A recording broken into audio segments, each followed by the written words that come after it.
Very few times on this channel will we recommend a tool that does multiple different things, because usually it won't do any of them really good and you really want to get a specific tool for a specific job. But in this situation, we're looking at a 600 watt battery inverter that also does 12 volt outputs, USB outputs, just a normal inverter, but it also will jumpstart your car.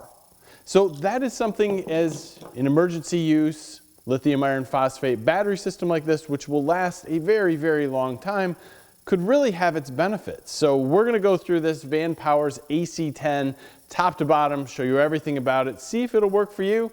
Stay tuned.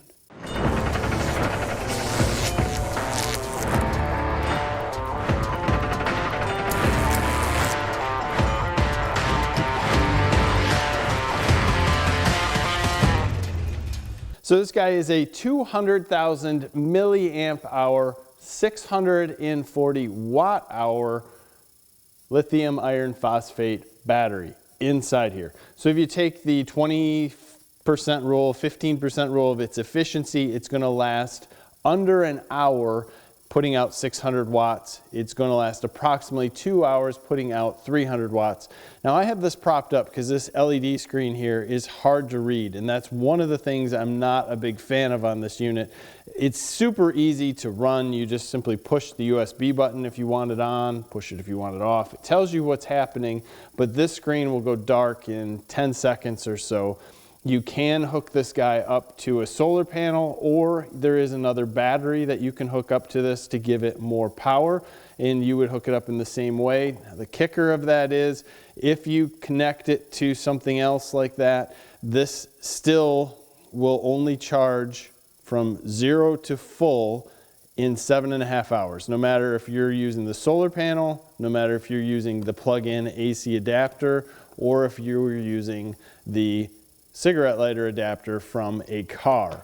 It's a slower charge, which is probably good for the batteries, but it could be bad for someone who really wants to get this charged up. And if you look at solar time frames, you're gonna have to have good sun for 8+ hours to get this guy fully charged, which not a problem, but in some areas, some times of the year, it's tough. And I'll tell you, for me, in the wintertime, because I can't put this thing out because 0 degrees is its minimum to really work and charge well, I can't put it outside and solar charge it. So in the wintertime, that's kind of a downer for me here.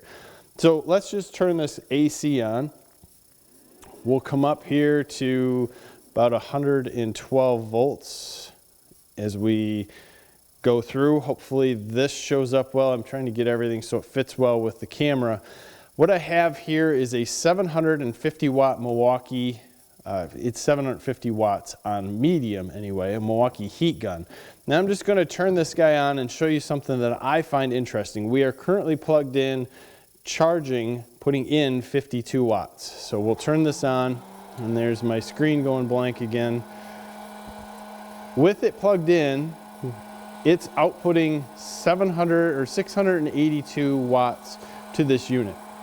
It's getting warm, it's functioning just properly. But if we unplug this unit, see, it'll drop down to 619, which is still over what it is rated for, which is good. And it will hold this a long time. You can see it's rated to run for 0.7 hours.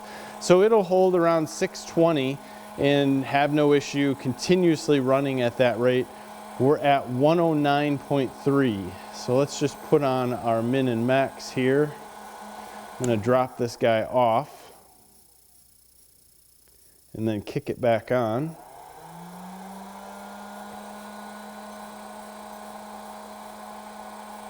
So it's showing us currently at 109. Our maximum was 113. We dropped down to 106.9 when we turned it on, an average of 110.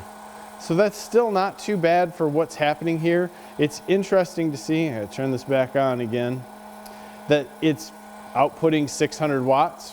This is asking for more, but it's not giving it. And with a tool like this, it's not going to have any trouble running. But if you had something that needed more wattage and you were trying to pull it out and this thing just said, you know, this is all I'm giving you, you could cause damage. So I'm going to have you listen closely here. I'm going to try to keep the heat gun away. We're going to turn this on medium and let it go. It's at 620 watts output. We're going to kick it to high, which is 1400. You can hear that it is beeping, but it's still running. And it's beeping every once in a while. So we're not getting a cutout. And we were down to 80 some volts there. We'll actually take a look at our minimum. 79 volts. So no tripping of this, which this should trip. So two things could be happening here. One of one for as far as testing.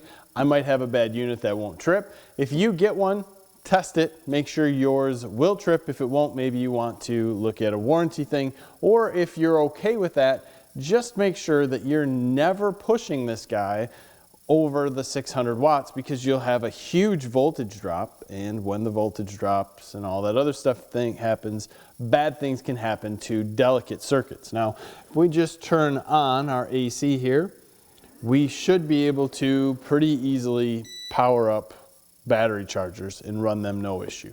That's little stuff like this is great, but realistically, that's an emergency power thing, or we're going to use this every day to charge some batteries. Cool. What we really want to test is, will this start a vehicle? Now, they rate this at 500 amps. So this is a tough one for me, because a lot of people, or a lot of the smaller companies, I say that loosely because they're Amazon companies, but a lot of them will rate their battery packs that are a quarter the size at 200,000 or 2,000 amps. I mean, they just go crazy, 4,000 amps. And we're on a short wire, but we're running through this little bit. And that's a lot of power to go through this size wire, even though it's short, however it goes. So let's just see if this will start a larger 3/4 ton gas pickup that the battery is going to be mostly dead because I left the lights on for the last 2 hours. So one of the downsides to having a larger power supply that also jump starts batteries is, where in the heck are we going to put this guy when we go to start the vehicle? So we have short cables also, that doesn't help. But what we first will do is plug this guy in. There's no power going through it at this point in time. We have a button on there to push. We'll connect this up. Again, there's no power, so no issue, and it does have a sensor to say, hey, you might have done something wrong. The green light came on, said, hey, you're good. We sense a little bit of power. We can push the boost button, so it's set. Let's try starting the truck.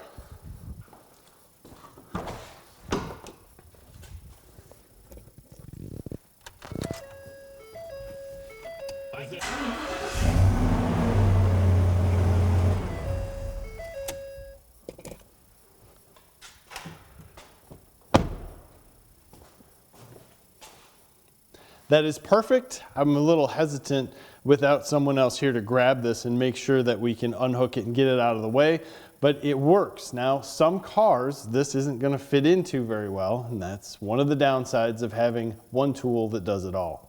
So this tool has some pretty big pluses, but some pretty big minuses. First off, this tool says it has a lithium iron phosphate battery, and if that's the case, it will take a lot of charges without losing much battery power, and can realistically last 10 years when it really would only lose about 20% of its full battery function, which is awesome, especially when you compare it to lithium ion, which is nowhere near what lithium iron phosphate can do.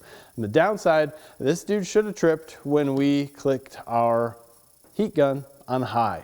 The fact that it didn't could cause a lot of damage to sensitive items, as it drags that voltage down to 70, and you're still trying to power something that takes way more power than what this has to turn on. Flat out, this should trip. Probably dangerous that it didn't. Not cool. But if you did get one that worked, or did have this and you were very, very, very careful with it, the fact that you can jump start a car or a larger truck with it is pretty cool if you can fit it under the hood. But if you had a second person with you, it wouldn't have been that big of a deal. Charges slow, but that's probably better on the batteries. So there's a lot of pluses and minuses. I am super, super interested to hear what you guys have to say about this guy not tripping online or offline when we hooked up the heat gun. So leave those comments below. As always, we appreciate your time watching the video. Give us a like, subscribe to the channel. Thanks for your time. Have a great day.